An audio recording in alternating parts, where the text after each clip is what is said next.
When you were a kid, did you ever take on a commitment that later became a real challenge to keep? As a teenager, I made a deal with my dad to earn a few dollars in the summertime selling garden seeds door to door. Dad bought the seeds from a company, and I became the salesman. But as the door to door rejections piled up, I began to question my original agreement. I quickly learned that I wasn't cut out to be a salesman. Abraham and God made a commitment, a covenant. God would make Abraham the ancestor of a great nation. For his part of the agreement, Abraham would be faithful to God in return. Today's familiar story from Genesis, Abraham is asked to sacrifice his son Isaac. It's described as a test of Abraham's part of the covenant bargain.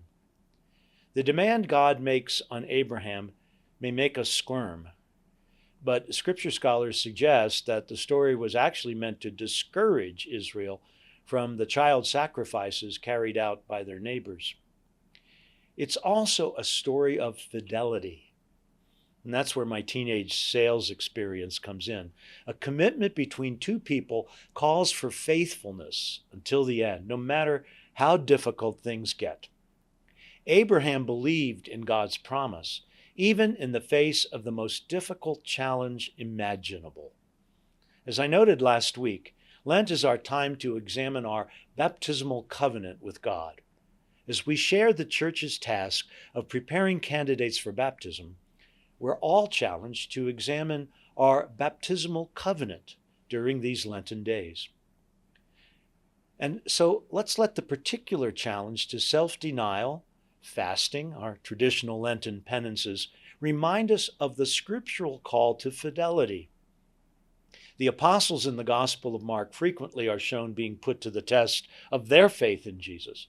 And today's gospel story of the Transfiguration is meant to strengthen their faith with a promise of glory. The Gospel's readers, Christians like us, knew the conclusion of Jesus' story, his resurrection.